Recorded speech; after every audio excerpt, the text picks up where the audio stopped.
Welcome to Pennsylvania Newsmakers, and as always, thanks for watching. Well, the summer has come to an end, and we're going to have an update on the roads and bridges. You can't drive 1 mile outside of your home and not find some kind of construction. We're going to get an update on that. But first, what is the state of the state's economy? Do you like that? We'll be back in a moment. This is Pennsylvania Newsmakers, a fast-paced, unrehearsed weekly discussion with and about the leaders who shape your world. And now, here's your host, Terry Madonna. Well, we're going to check in for our popular business round table. I got that out. Sitting across from me is Dave Taylor. He's the president of Pennsylvania Manufacturers Association, and Gene Barr. He's the president and CEO of the Pennsylvania Chamber of Business and Industry. Two guys with longer titles than most college professors. Well, seriously, Gene, it seems like the economy in this state has improved as the economy has gotten better nationally.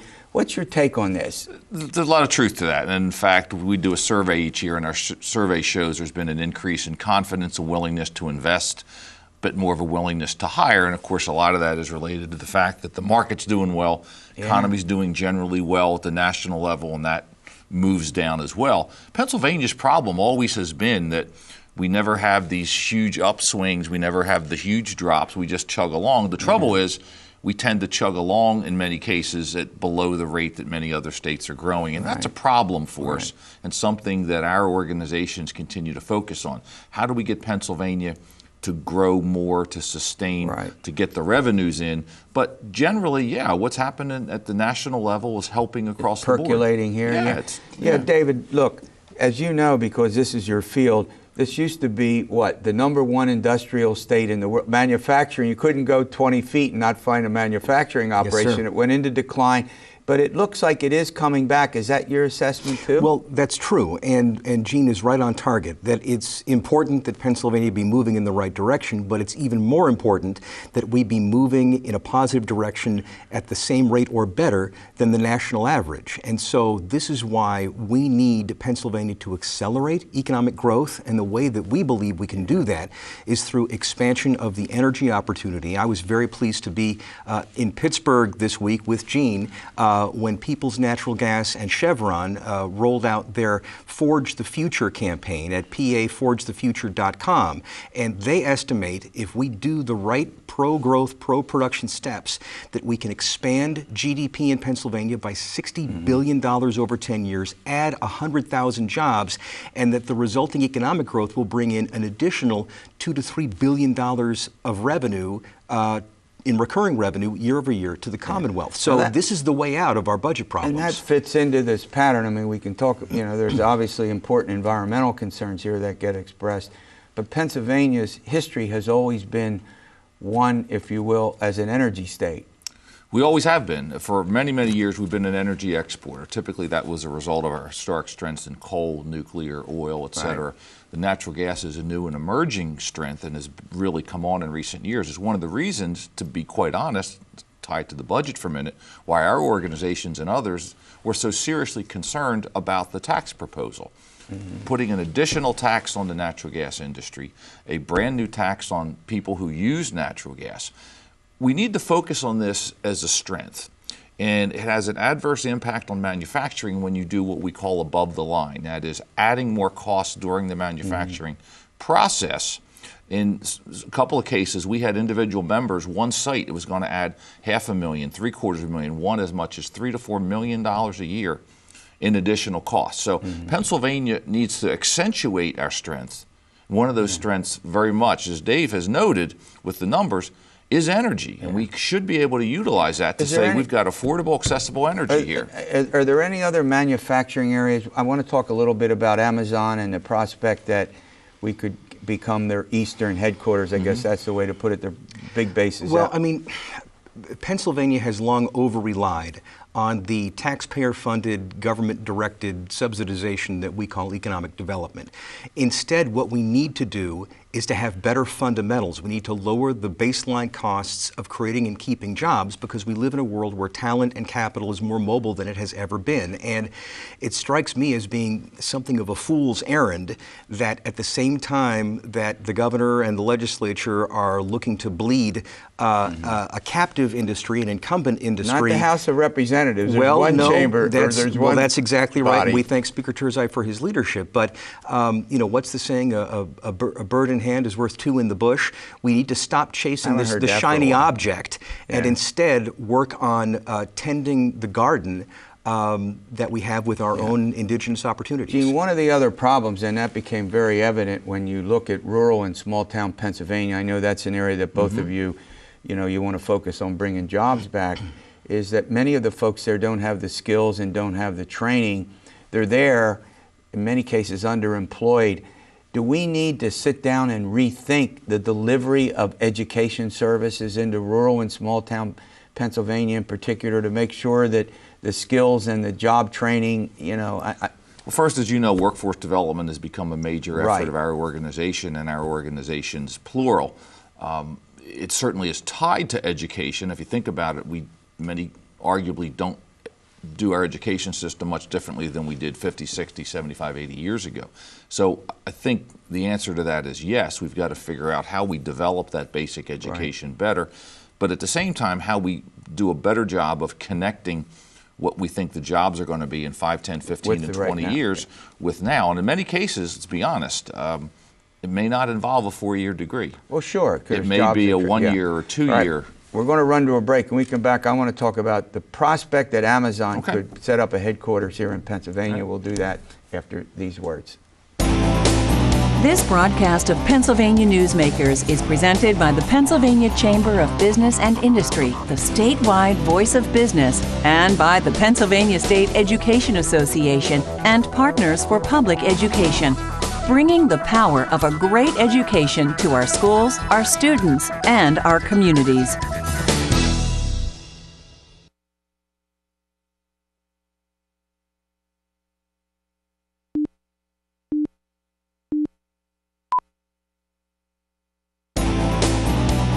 This broadcast of Pennsylvania Newsmakers is brought to you by the Pennsylvania Highway Information Association, the go-to source to learn about transportation projects and issues. Please visit pahighwayinfo.org. And by the Pennsylvania Manufacturers Association. Business in Pennsylvania is our business. Welcome back to our Business Roundtable with Gene Barr. He heads the Pennsylvania Chamber of Business and Industry, and Dave Taylor. He's the president, heads the Pennsylvania Manufacturers Association. Fred Anton is often on. He's chairman, and Fred couldn't be with us. We're always delighted to have David on. Thank you. All right, well, let's go to, this is a pretty big deal given the prominence that Amazon looks like they're taking over the world. Well, we can have that discussion at another time. Yes. Pennsylvania, Well, again, why should they do this? Well, I'm a loyal Amazon Prime customer, so I certainly, Amazon is a tremendous growth company that's reinventing our economy, and Pennsylvania has great strengths to offer as to why someone would choose to locate here. We have great geographic location and access to market. We have, even though we're grousing a little bit as it's rebuilt, we've got great transportation infrastructure. We have Bob Latham updated. Well, exactly, and that's a big part of competitiveness. Business logistics. We have mature, educational and financial institutions. There are a lot of good reasons to locate in Pennsylvania. The problem is the cost of doing business, the competitiveness differential, and that results from the decisions that get made in Harrisburg. So, if we could earn that, I think it would be a tremendous boon. But at the same time, if we're going to throw money at, win a date with Jeff Bezos, I don't think that that's a very smart idea. Now, it seems to me that we know that, the debate about the soda tax in Philly and all that's been the biggest news coming out of Philly in a long time. But wouldn't Philadelphia or the Philadelphia suburbs make an ideal site? Look, as David points out, what a place. You got New England to the north and the southern states, a reasonably decent transport. I'm a native of the Philadelphia area, but I'm also chairman. I'm also president of the state chamber. So where do you want it? You can't say. Look, there's areas in Pittsburgh. There's certain folks in Central PA who are looking at this in Philadelphia, and as Dave said, we have a lot of strengths. One of them is cost of living here tends to be lower. But let's be honest, we do have the corporate net income tax rate problem, our competitive tax structure, et cetera. And the other thing, and Dave touched on this use of incentives, and we saw what Foxconn got out of Wisconsin, which is a huge amount of money. Pennsylvania really doesn't have those anymore. I don't know how much Amazon is going to be looking for upfront items or whether they'll be willing to do tax abeyance. What Pennsylvania does have, and 20 plus years ago we did something smart, which is develop policies, plans, and strategies for bringing back old industrial sites. And Pennsylvania, God bless us, has a lot of those. Yeah. Now, from what we understand, Amazon wants a place where there's a critical mass of universities, higher ed, urban life, et cetera. I hate to say this, Mr. President of the whole state, Southeast Pennsylvania. I understand that. There's other places no, you too. can do that. I get it. I'm with you. I understand. I get it. So yeah, look, I'm hoping we're going to be competitive. The other cities you hear Atlanta, you hear Boston. New York's not been in the mix from what I see. I don't know why Denver makes it as an East Coast. Maybe my geography's challenged. Yeah, but, I would think so. So look, and it's a little high up. This is kind of this is the golden ring here people are chasing, and we'll see what happens. Yeah. But nobody really had, I've read the reports in the newspaper, the news, and on TV, news of it. But I can't get any sense yet about the degree to which a decision, when is the decision going to be made? Have you got any better sense of that? No, I really don't. I assume and expect that the company is going to try to pit several states against one another in a bidding war. Oh, and they're going to get, go ahead. Again, the only winning move is not to play. Is not to play. All right.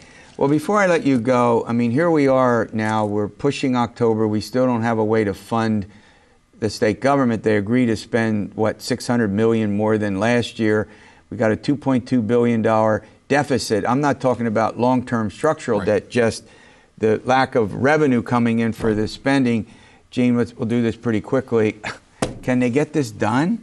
Look, there's still a lot of moving pieces. We talked a little bit about the things the shale tax that we don't like. Yeah, right. Absolutely. And look, the Senate, to their credit, came in and said, we've got to change our permitting here in this Commonwealth. Right. We, of course, don't like the other revenue aspects of this.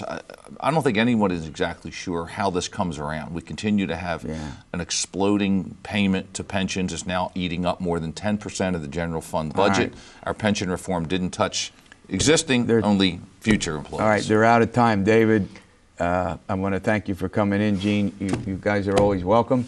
All right, we'll coming up, a transportation update. This is pretty important. We've ended a season of roads and a summer season. We're into the fall. Where does all that stand? Where does the money come from? We'll take that up in a moment.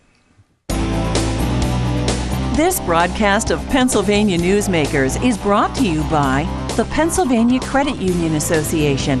Pennsylvania Credit Unions, where people are worth more than money. To find a credit union that is right for you, check out ibelong.org. And by the Energy Association of Pennsylvania, Pennsylvania's energy information source.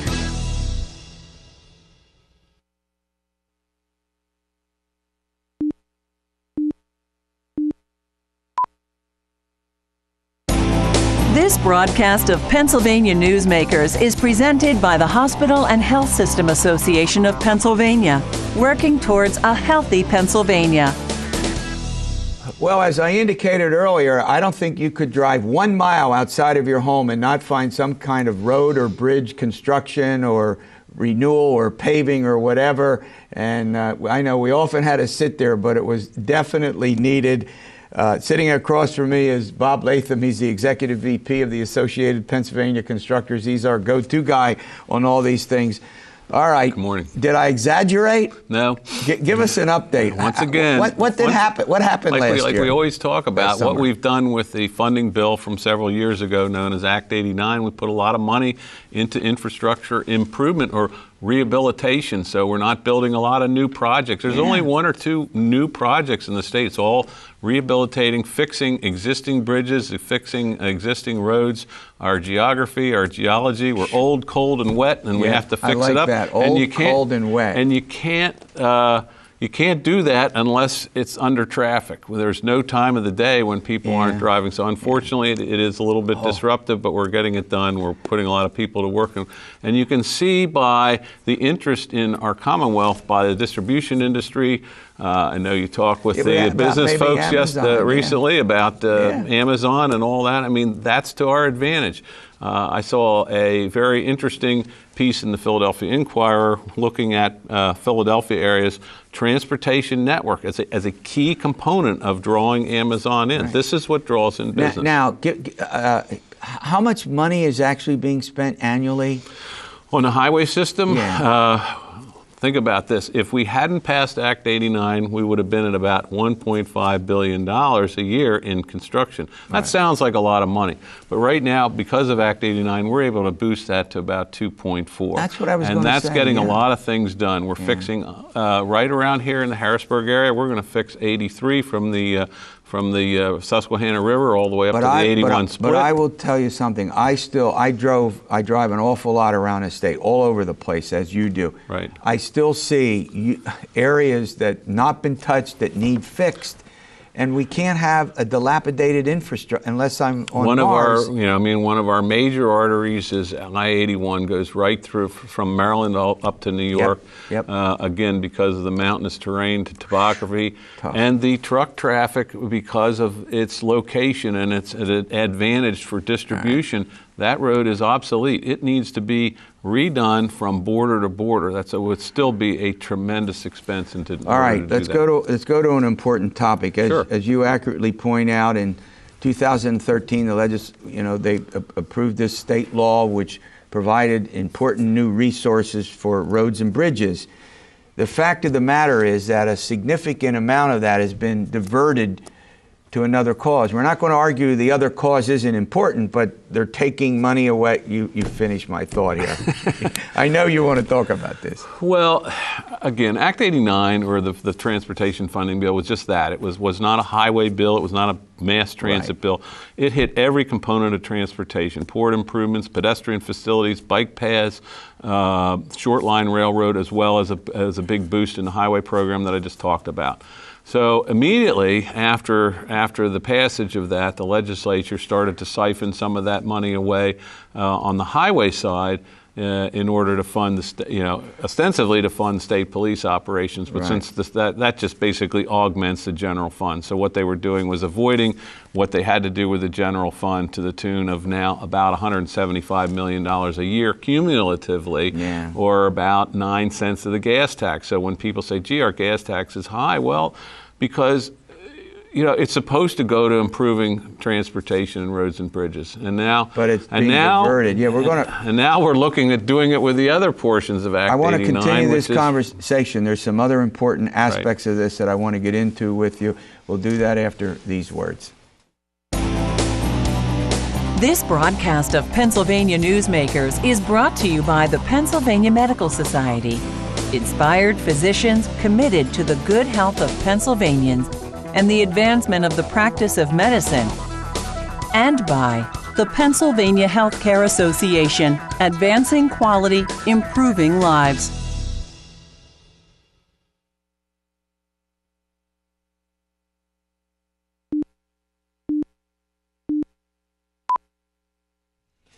Well, Bob Latham from the Associated Pennsylvania Constructor joins me. I was back in the past segment, Bob, and we're talking about this important subject of it's a transportation update, many features of it.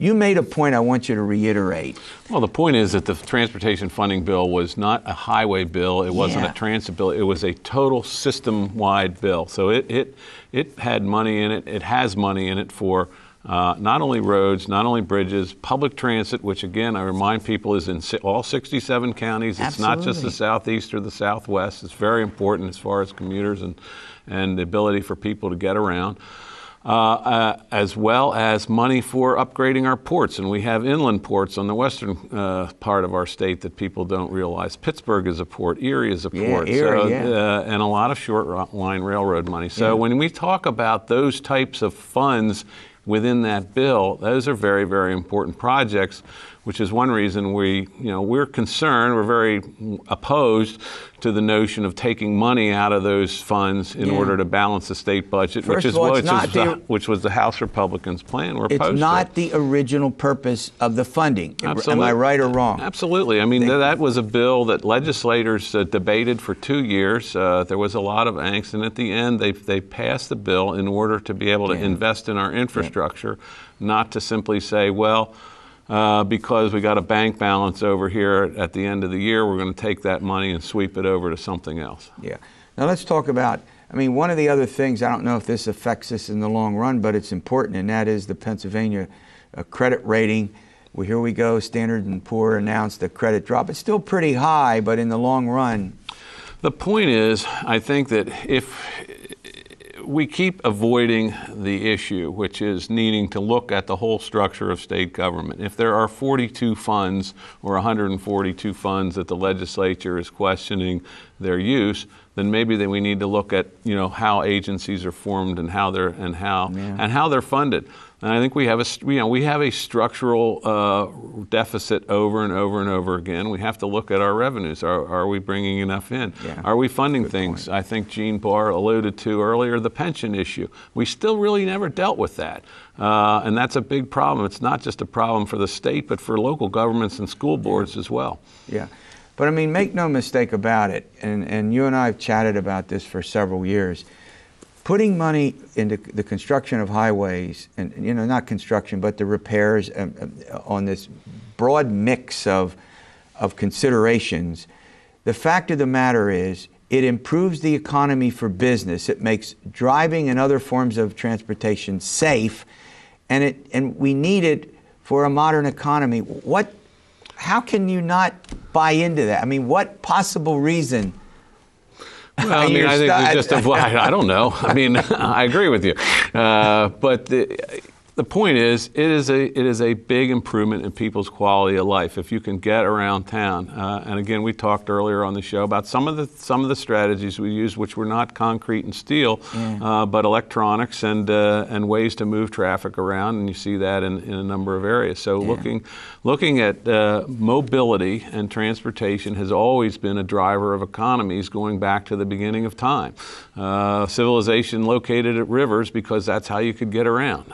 And so going back to the idea of businesses like Amazon locating where they're going to locate, I believe that they will look very, very hard at transportation and the transportation system and what we're doing with that. Yeah. And I think one of the things is if they look at, say, well, yeah, you're located well, you got great geography and you've got a great highway network, but now you're taking the money out of the highway system and you're taking money out of the transit system to pay for something else. Maybe you're not going to invest the way we want you to invest. Yeah, well, maybe we're out of time, but maybe one of the things the president proposed was it $10 trillion into infrastructure? Well, $1 trillion, but the point, and I think that the news this week.